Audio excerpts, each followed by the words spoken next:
And Chelsea fans, কেমন যাচ্ছে আজকের রাত্রিটা? কেমন যাচ্ছে তোমাদের এই সকালটা? সেটা তো বলে যাও। Okay, so let's dive into it. First of all, the match between Chelsea and Barcelona which happened today, but তোমরা obviously ওটা কালকে দেখবে কারণ ভিডিওটা কালকে আসছে। What a game, what a tactical master class from Enzo Maresca.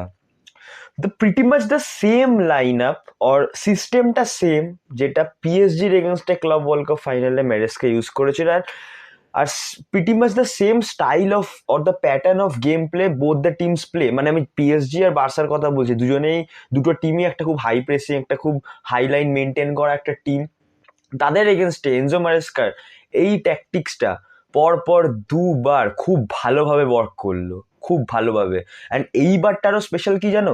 Obviously লাস্টবার champions of the world আমরা হয়েছিলাম, ওয়ার্ল্ড কাপ জিতেছিলাম, বাট এইবার হচ্ছে আরো স্পেশাল কারণ হচ্ছে দুটো জিনিস আমার কাছে। এক, we saw a birth of a upcoming superstar or a legend, Estevao Willian. And second point হচ্ছে যে we did this without our best player.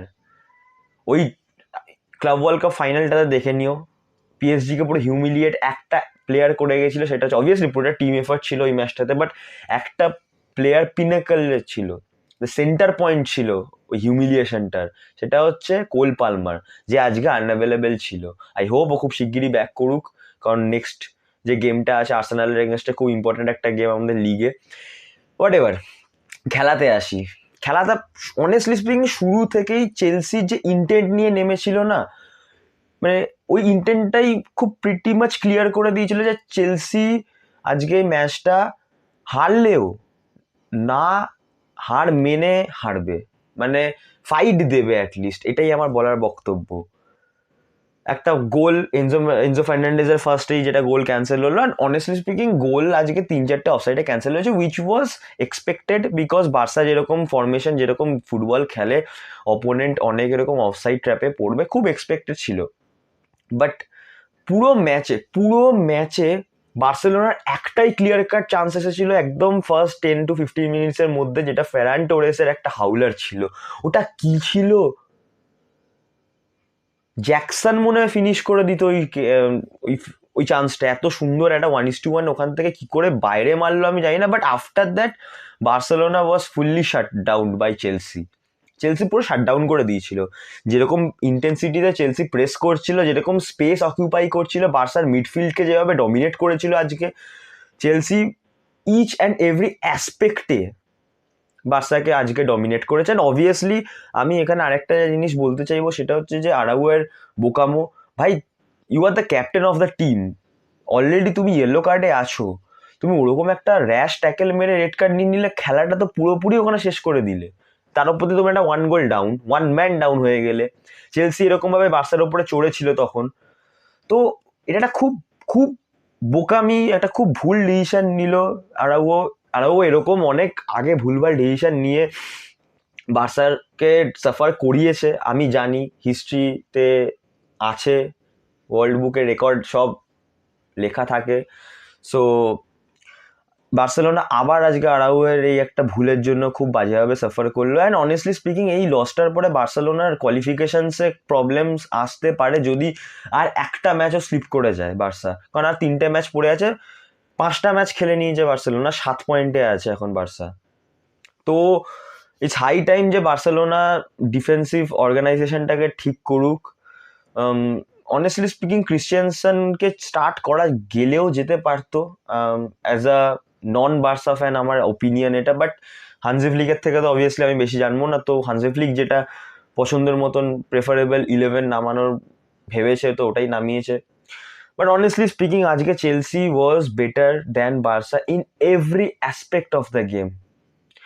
Maybe বার্সেলোনার পজিশন বেশি থাকলেও থাকতে পারে ফার্স্ট হাফে, but I don't think second হাফে খুব একটা বেশি পজিশন ছিল না, আমি জানি। মেবি হোল ম্যাচের দেখলেও চেলসিরই বেশি পজিশন থাকবে, সেটার রিজন আছে ওই আরাউয়ের ভুলটার জন্যই ওয়ান ম্যান ডাউন হয়ে যায় Barcelona. But again it's high time যে বার্সেলোনা ভুলভ্রান্তিগুলোকে শুধরে নিয়ে নেক্সট আপকামিং যে ম্যাচেস আছে, লা লিগা বিট, ইউসিএল বা ডোমেস্টিক যে লিগ মানে টুর্নামেন্টসগুলো আছে ওইগুলোতে যাতে ভালো করে খেলতে পারে। কারণ বার্সেলোনার এই প্রবলেমটা প্রিটি মাচ এভিডেন্ট যে সব টিম ধরে নিয়েছে। ফ্ল্যাঙ্কসের থ্রুতে বার্সেলোনাকে হাই লাইন ব্রেক করাটা খুব ইজি হয়ে যাচ্ছে, সেটা প্রত্যেকটা অপোনেন্ট টিম বা অপোনেন্ট প্লেয়ার মানে অপোনেন্ট টিমস অপোনেন্ট কোচেস ধরে নিয়েছে জিনিসটা। তো আই থিঙ্ক বার্সেলোনার এই জিনিসটা এখন খুব শিগগিরই শুধরে নেওয়া উচিত, কারণ এখনো সিজনের অনেকটা পার্ট বাকি আছে। আমি নট সেইং যে বার্সেলোনা এটা ঠিক করে নিলে কোনো চ্যাম্পিয়ন হয়ে যাবে, কারণ এখন আর ওই টিম নেই। লাস্ট ইয়ার যে টিম ছিল, যে ফর্মে প্লেয়ার্সরা ছিল, নেই। বাট এর থেকে বেটার হওয়ার যেতে পারে যদি ভুলগুলো শুধরে নেয় বার্সেলোনা, এটাই আমার বলার আছে। অ্যান্ড অনেস্টলি স্পিকিং, এবার যদি আমি চেলসিতে আসি, ভাই পিক শিট হাউসেরই কি হয় জানো, যখন তোমার দুটো মানে সব থেকে দুটো কম এক্সপিরিয়েন্স প্লেয়ারকে মাঠে নামিয়ে দেওয়া, টাইরিক জর্জ, অ্যাচেমপং, কাদের এগেনস্টে নামছে? এস্তেভাও উইলিয়ান অ্যান্ড রিস জেমসের এগেনস্টে এরা দুজন আসছে। মেরেস্কা পিক শিট হাউসেরই করে দিয়েছিল লাস্ট 10-15 মিনিট। আর একটা খুব ভালো চেঞ্জ যখন আন্দ্রে স্যান্টোসকে আনা হলো গুস্তোর জায়গায়, যখন রাইট ব্যাকে রিস জেমসকে আবার পাঠিয়ে দেওয়া হয়েছিল, তো ওখানে তো পুরো গেম বুঝেই যাওয়া গেছিল যে right and left hand side, আমি বরাবর বলে এসেছি চেলসি অনেক বেটার ডিফেন্সিভলি, মানে ফুল ব্যাকস আর more astute or more tactically very good বলতে পারো দেন বার্সাস ফুল ব্যাকস। আর যদি বার্সেলোনার স্ট্রং পয়েন্ট বলো ইন ডিফেন্স, তাহলে আমার আজকের আগে পর্যন্ত মনে হতো যে বার্সেলোনার সেন্টার ব্যাকস গুলো বেটার চেলসির থেকে। বাট আজকের খেলা দেখে স্পেশালি, আমি তাও ফিউচারেও যাচ্ছি না, আমি জাস্ট আজকের খেলা দেখে বলবো চেলসির সবকিছুই বার্সেলোনার থেকে আজকে বেটার ছিল। মিডফিল্ডটা পুরো ডমিনেট করে দিয়েছে। পেদ্রির যে মিসটা বার্সেলোনাতে কতটা মানে হার্মফুল হতে পারে সেটা আজকের ম্যাচে খুব ভালো করে আমরা দেখতে পাচ্ছিলাম। এনিওয়েজ, আমরা আজকে জিতেছি। কুন্ডের একটা ওন গোলে আমাদের অ্যাকাউন্ট খুলেছিল আজকের।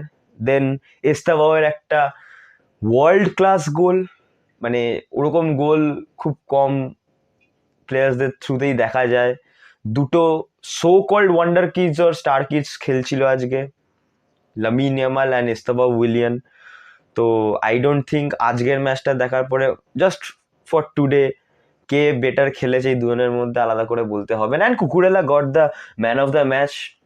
Lamine Yamal failed to pass the test of Cucurella, and Cucurella আজকে পকেটেড লামিন ইয়ামাল। যদি আমি খুব ভদ্রভাবে বলতে চাই তো এটাই হবে, এর থেকে অনেক বাজেভাবে বলা যায়। চলো, খেলা শেষ, আমরা জিতে গেছি। চেলসি এখন একটা ভালো পজিশনে আছে ইউসিএল এর টেবিলে। কামিং উইকে আর্সেনাল, দেখা যাক কি হয়। It's a huge game. যদি আমরা কোনোভাবে একটা উইন বার করে নিতে পারি তাহলে আমরা একটা খুব ভালো পজিশনে চলে যাবো লিগেও। ইউসিএল এ তো এখন খুব একটা বেশি খারাপ পজিশনে নেই, লিগেও ভালো পজিশনে চলে যাবো। দেখা যাক কি হয় for the upcoming games. Let's hope for the best. And আজকের মতন এখানেই ভিডিওটা, দেখা হচ্ছে খুব শিগগির একটা নতুন ভিডিওতে। চলো টাটা। অ্যান্ড যাওয়ার আগে always keep the blue flag flying high.